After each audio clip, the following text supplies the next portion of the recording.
What's up, Bills Mafia? I got the players whose stock went up and the players whose stock went down following the Bills' win over the Raiders this past Sunday. But before we get to that, let's get to that intro.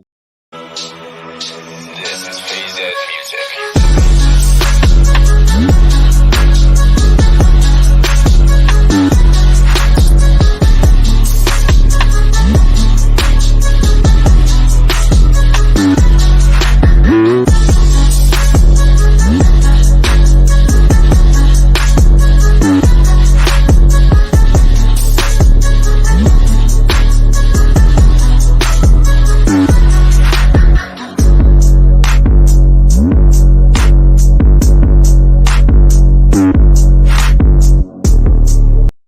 Welcome to the Mafia Sports Report. I am Tommy. Please like, subscribe, hit that notification bell because I always forget to tell you.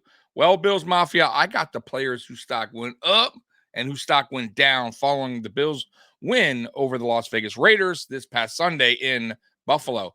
Once again, a shout out to Bills Wire for creating this article. All right, let's do it. All right, so stock up. Josh Allen, of course. After week one, in which he made drive-killing turnovers on a regular basis, Allen took much better care of the ball in this one.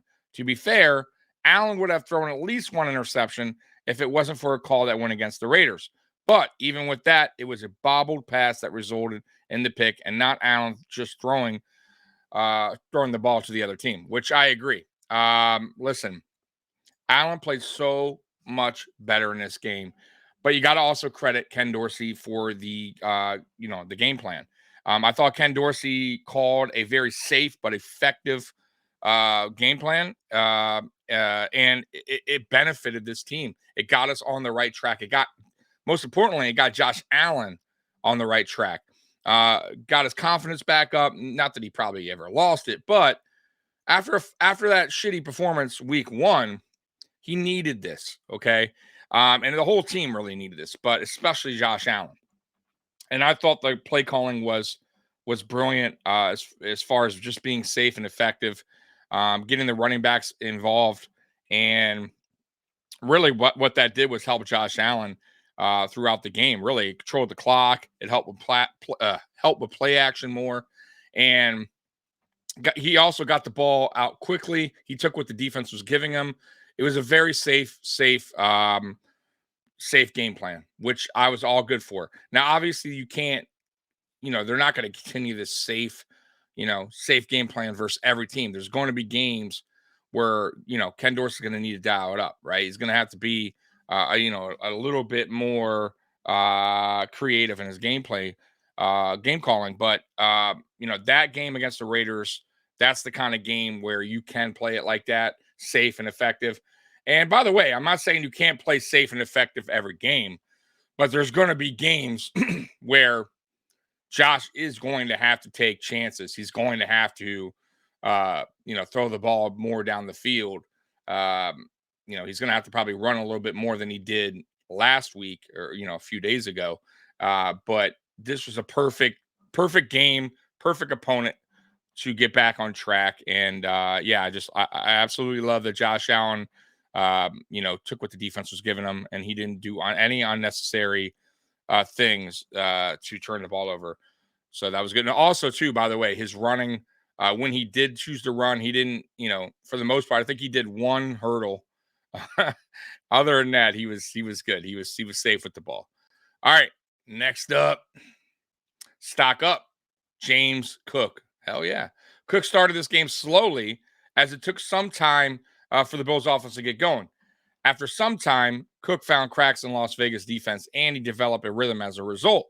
He looked explosive, but he was also demonstrating some patience with his runs, which allowed him to find continued success running the football. I agree, and I've been saying this. Even in week one, there was some holes for James Cook, and he chose not to, or he didn't see him, and he ran right in the back of offensive linemen. And it really hurt him. And I think maybe that was his week one jitters. Maybe it is his second year, so we have to, be patient a little bit with him. But I thought last year, in the beginning of the season, he was like what you saw week one, which is impatient, not waiting for his blocks, You know, and it messed him up. But as the season went on last year, the game started slowing down for him. He started seeing more blocks, and he was more explosive. And you saw that week 2. And by the way, you got to credit once again Ken Dorsey for getting because early on Cook wasn't going. He wasn't. He was still kind of running into the back of offensive line. It just wasn't getting going. And he put Murray in there, and Murray kind of just softened the defense up a little bit there, and Harris did as well.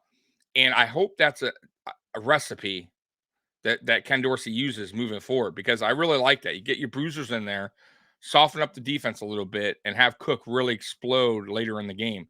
And I'm not saying have Cook not run the ball early on. I'm just saying use those other 2 weapons early on to soften up that defense. Especially, listen, if you're in a red zone goal line situation, there's no need to use Cook there. Cook is he is a lighter player. Murray's 6'2", 6'3". He's a big boy. He's a bruiser, and that's what he's there for. Harris is a bruiser as well.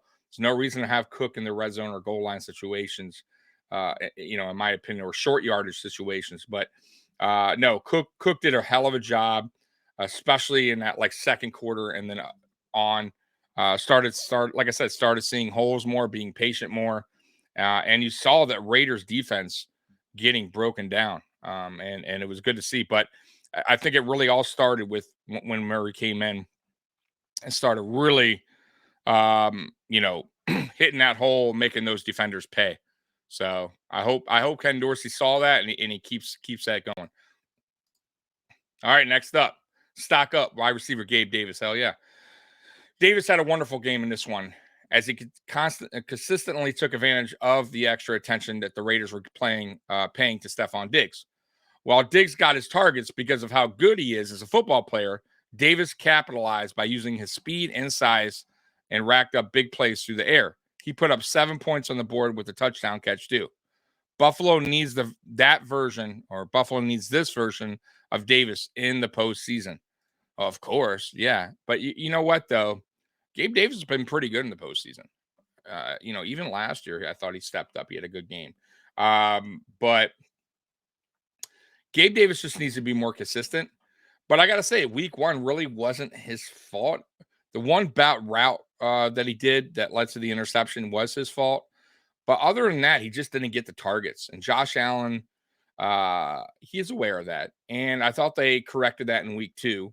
And they targeted him more. They targeted other receivers more as well, including Kincaid and Knox. But yeah, it was great to see Gabe Davis back in action, back making plays. He's very capable of making those plays. He made some great catches too, by the way. Him and Josh have a connection. That rollout deep pass, that was all Gabe Davis and Josh Allen's just on the fly. That was not a designed thing. They're just on the right connection. They just were feeling. They know they've been playing with each other for quite some time now. So they have that connection down. They know what each other's thinking, and Gabe just went ahead and said, okay, Josh is rolling out here. I need to get on the edge and make a play, make something happen here, get open for Josh. And Josh saw that and made that pass, and it was a beautiful pass, beautiful catch. And then there was another catch early on in the game that Gabe Davis made. It was a phenomenal catch. I think it was a little behind him. Or was it behind him or front? I forget, but it was not an easy catch for Gabe Davis to make, and he made that catch. So I think his hands has gotten much better so far this season as far as drop percentage goes. He has not dropped many. I have to go back and look at the film, but he's been pretty spot on with catching the ball. So yeah, man, definitely stock up for Gabe Davis. Next up, stock up, linebacker Terrell Bernard. Bernard was all over the field in this demolition of the Raiders. Sorry.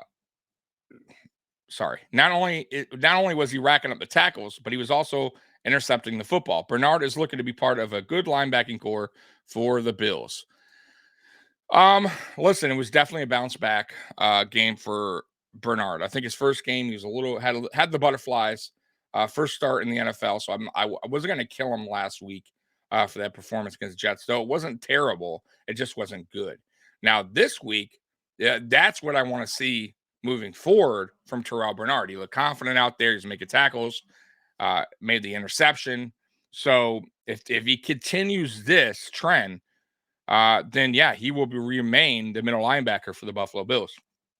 I still think he's undersized. I still think he gets a little bit caught out of space sometimes.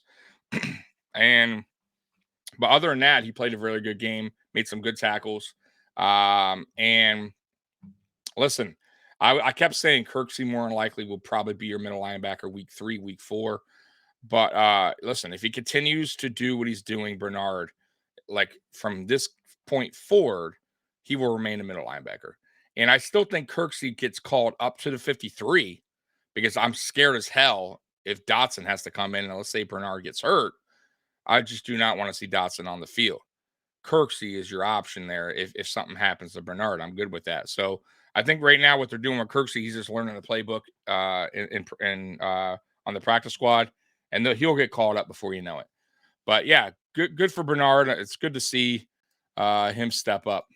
All right, next up, stock up, tight end Dalton Kincaid, our rookie. Like Davis, Kincaid started this game slowly as Buffalo was trying to fill out Las Vegas and figure out where their holes were on the defense.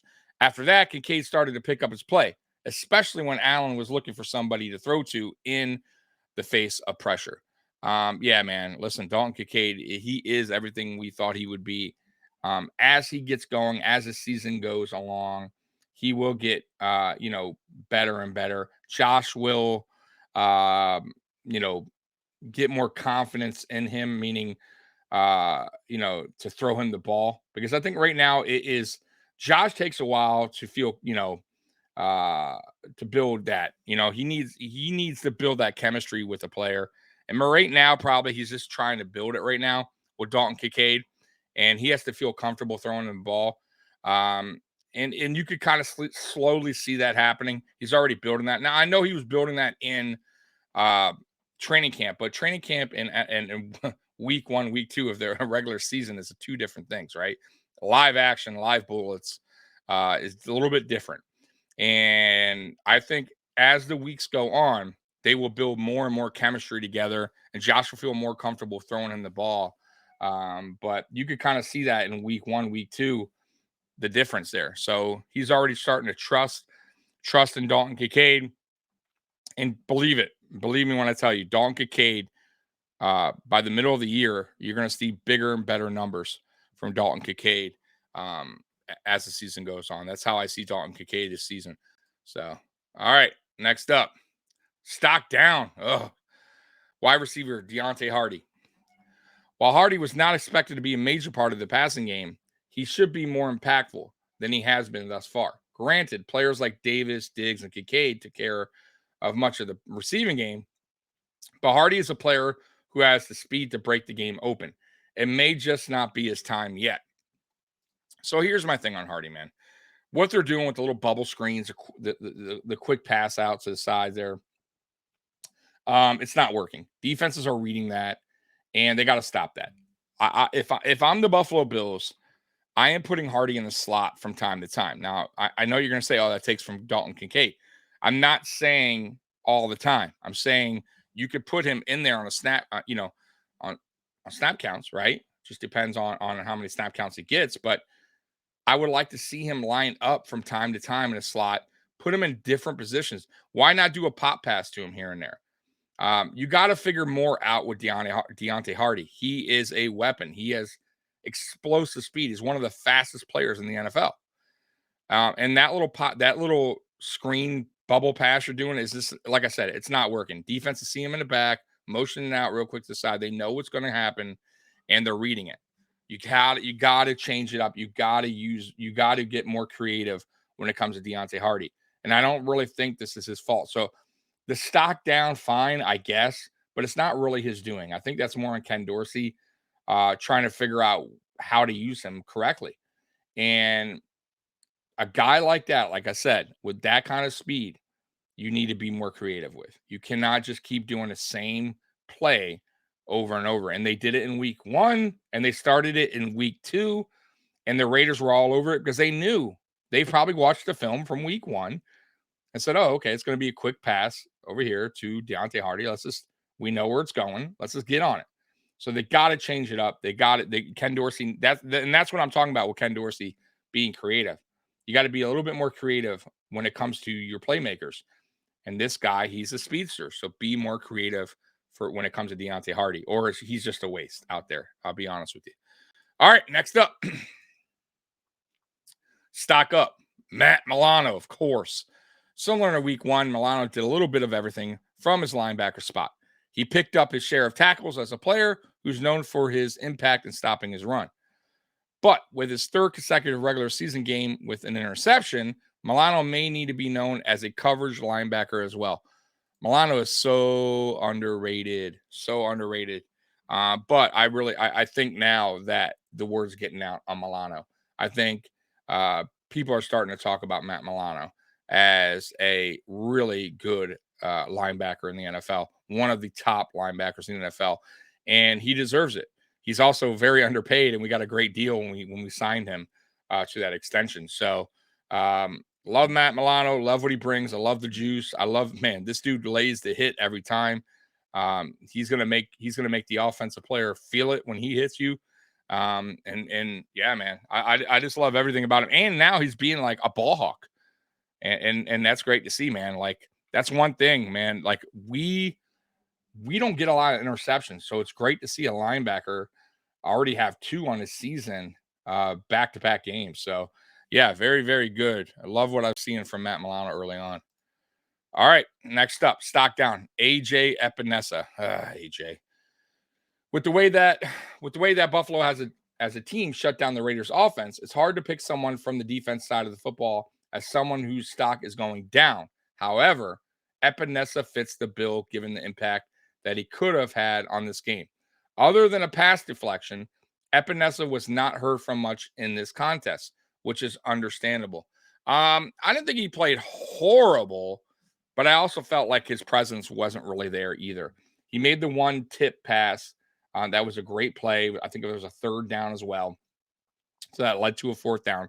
So, right, awesome play for AJ. But, once again, he's not getting to the quarterback, which we need while Von Miller's out. You guys know Leonard Floyd got hurt with his ankle, so we'll see he's day to day. But AJ could be the guy that fills in week 3 against the Commanders. We need better play from AJ Epenesa. Or I would just be really willing by the trade deadline, because teams are calling for him, to go ahead and trade him, because he is going to be a free agent next season. And I do not think the Buffalo Bills are going to sign him. So if he continues this and he's just one of those players you just don't see that he's going to produce much for you, I think the Bills should think about possibly trading him before the deadline. But we'll see. Listen, he has time to pick up to make his presence known. But if he doesn't, yeah, that was just he is who he is. So one more, a couple stock up I want to give, because this is the end of the article on here. So real quick, stock up my boy Osiris Torrance, who's been probably our best offensive lineman this season so far. No penalties. I think he's had 1 pass rush that he allowed. I don't think he's allowed any sacks so far. I could be wrong on that. He's been really, really good, especially as a rookie. And you got to remember too, he's working next to Spencer Brown, so he's helping out Spencer Brown as well. Who, by the way, real quick on Spencer Brown too, I got to go stock up on him as well. And I know a lot of y'all, of course, I already see it coming. Oh, he had help, and we helped him all game long. Okay, listen, he's going against one of the best pass rushers in the game in Crosby. One of the best. Go around the NFL, look at other tackles. They're getting help too. Maybe not the top tier tackles, but Spencer Brown's not a top tier tackle. So it's okay that we got him some help. That's fine. But I did see some one-on-ones that he won as well. So I'm not going to dog him for that. Like, you guys keep dogging a player, right? And then when he finally does good, you're like, ugh, you want to come up with some reason why he's still shitty.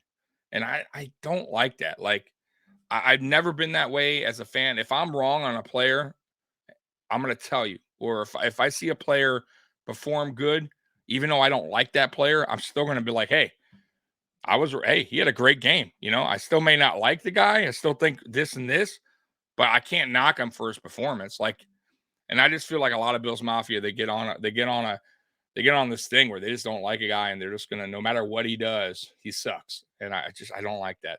So anyways, I thought Spencer Brown's stock went up.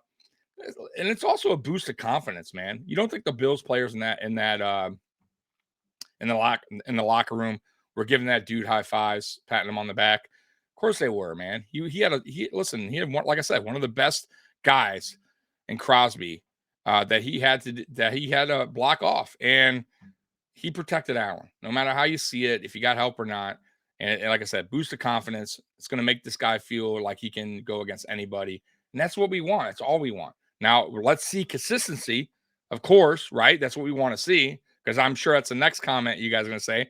We want to see more of that. I do too, no doubt about it. So let's see what week 3 brings us. Week 3 against the Commanders, is that defensive line's no joke either. So let's see how he does in that game. But it's a good sign that he's trending in the right direction, is all I'm saying. And Osiris Torrance back to him. Unbelievable. And put it this way, that whole offensive line, stock up. Stock up. I thought that was the best I've seen in a while from them.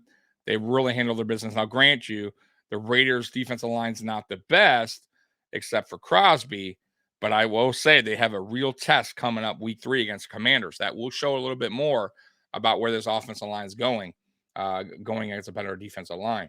And then also stock up Ken Dorsey. Once again, and he's another guy that gets a lot of heat from Bills Mafia.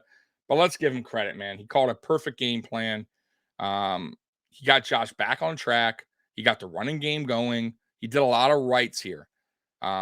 They also went for it on a 4th down a lot. He caught a lot. You know, the only 4th down play I didn't like was the one where they should have quarterback sneak it and they didn't. But other than that, I thought the game plan was perfect. He did, you know, you still saw the energy from Ken Dorsey. Pounded the desk. But this time it was out of happiness, right? So, but anyways, guys, who's your stock up, stock down for this past game against the Raiders? Also, I guess I'll throw it in there, even though I said James Cook, the running backs room in general. I thought Murray and Harris also stock up. I thought they both ran hard. Also for Harris, he did that kick return for 44 yards, I think it was. Great job for Harris against the Raiders as well. Murray started the whole thing. He had a touchdown. So running back room, stock up. Anyways, guys, Bills Mafia, I love you. And as always, go Bills. I'm out of here. Peace.